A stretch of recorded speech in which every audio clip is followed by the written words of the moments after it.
آپ نے وہ اشفاق احمد کا نام سنا ہوگا، بابا اشفاق احمد زاویہ، جن کی کتاب اور جن کا پروگرام بھی ہوتا تھا۔ انہوں نے ایک اپنی کتاب زاویہ میں لکھا، ایک مضمون، ایک پیرا لکھا ہوا تھا کہ صالح علیہ السلام کی اونٹنی اور پاکستان۔ وہ کہتے ہیں کہ ایک بار میں اپنے دوست کے پوتے کی شادی پر اسلام آباد گیا، مجھے کسی نے کہا کہ جی ایک بزرگ کو بابا جی ہیں، وہ آپ سے ملنا چاہتے ہیں۔ میں ملنے کے لیے باہر چلا گیا، تو جیسے کوئی بزرگ ہوتے ہیں، خانقاہ نشین لوگ ہوتے ہیں، انہوں نے مجھے کہا کہ تم بڑی میٹھی میٹھی باتیں بناتے ہو، چونکہ یہ ٹی وی پروگرام کرتے تھے،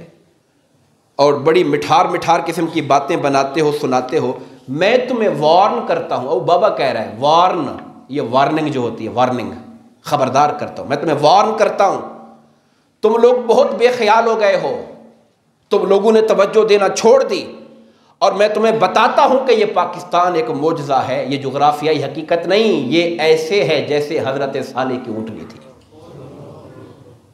یہ بابا اشفاق احمد لکھ رہے ہیں اپنی کتاب زاویہ کے اندر کہ مجھے وہ ایک مرد درویش کہتا ہے کہ یہ وطن جو اللہ نے تمہیں دیا، تم صرف اسے زمین کا ٹکڑا سمجھتے ہو، جغرافیے کا حصہ سمجھتے ہو، نہیں، یہ اللہ کی عطا ہے، یہ خدا کی ویسے نشانی ہے جیسے حضرت صالح کی قوم کے لیے اونٹنی نشانی بن کے آئی تھی۔ انہوں نے اونٹنی کو نقصان پہنچایا تھا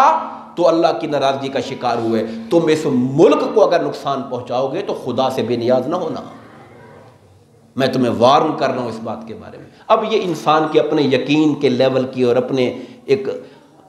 بزرگان اور اولیاء اور صالحین کے ساتھ تعلق کی بات ہے، جو جتنا اس بات پہ غور کرے گا اتنا ہی اس سے مستفید ہوگا، اور جس قدر اپنے ملک کے ساتھ اللہ کی عطا سمجھ کے وفاداری کرے گا، یقیناً وہ دنیا کے اندر بھی صلہ پائے گا اور آخرت میں بھی صلہ پائے گا۔